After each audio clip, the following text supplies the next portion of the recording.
I don't really see one being head and shoulders above the rest. So. Yeah. Well, Oakland's secondary hasn't been horrible, and that team as a whole has been playing better.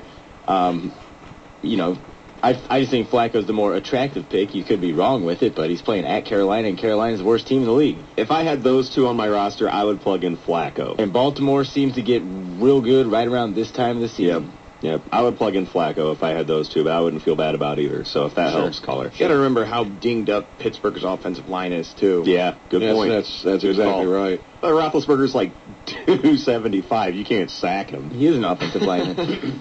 529-1450 is the phone number. We got about 4 more minutes, so we'll bring you our studs, duds, and sleepers for the week. Marcus, what do you got this week? Wide receivers, stud, Hakeem Nicks, especially with Steve Smith out. They're going the passing game. They're going to have to go through Nicks, and I like it a lot. Dud, Mike Williams, Seattle. NFL's top passing defense. He's going to have a hard time. Saints just give up 166 yards a game and 6 touchdowns all year long. And I've already said James Jones from Green Bay as my sleeper. There you go. All right. Nicorelli? Stud, Joe Flacco. How about that? Dud, I'm going to take Matt Schaub at the Jets. And sleeper, I put 3 guys here. Matt Castle, John Kitna, Sean Hill. I really think that Detroit-Dallas game is going to be just all over the field. Good call. Yep. Could be. 529-1450. Is there a call there? Let's try to fit one in. True. Good morning. You're on Fantasy Football 101. Go ahead. Yeah, I got a couple questions. All right. Sean Hill or John Kitna, and on the other side, Breeze or Castle? All right. Thanks for the phone call. 529-1450 is the phone number. So he's got some quarterback issues there. Breeze, Castle, no, you don't sit Breeze against Seattle.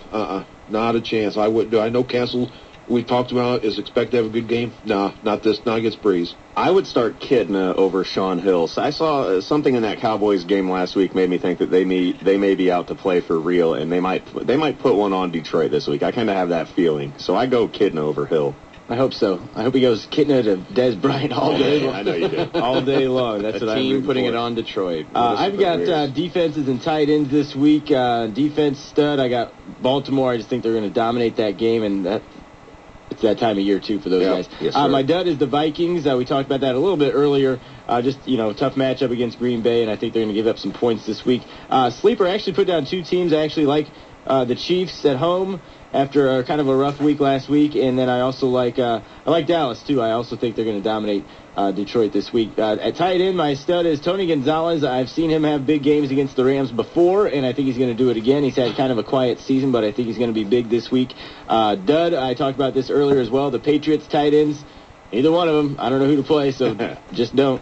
And my sleeper is Ben Watson. He actually leads the Browns in receptions for that team, and I think he's going to get a few more this week and possibly get in the end zone. Iraq. Thank you, Stark Dog. My stud, also from the Browns, Peyton Hillis. I got running backs, by the way. Peyton Hillis at Jacksonville. Should be in line for a nice week. This guy's been a stud all year. And I also have one more, and we mentioned earlier, I like Jamal Charles a lot at home against Arizona.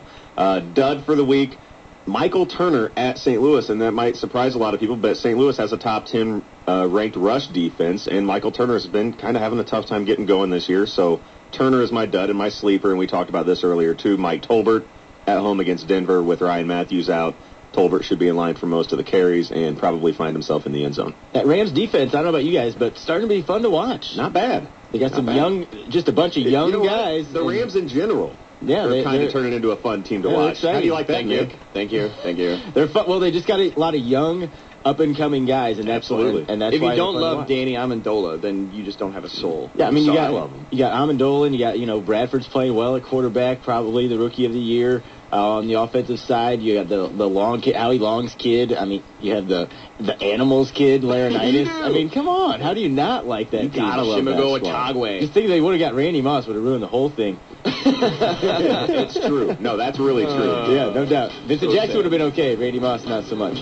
Well, thanks for tuning in to Fantasy Football 101 again this week.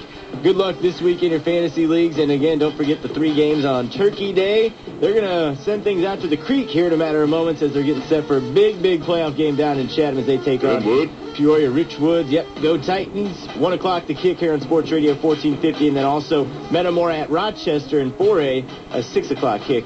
It's all coming up here on Sports Radio 1450. Enjoy the rest of your weekend. We'll talk to you next Saturday at 8 here on Sports Radio 1450.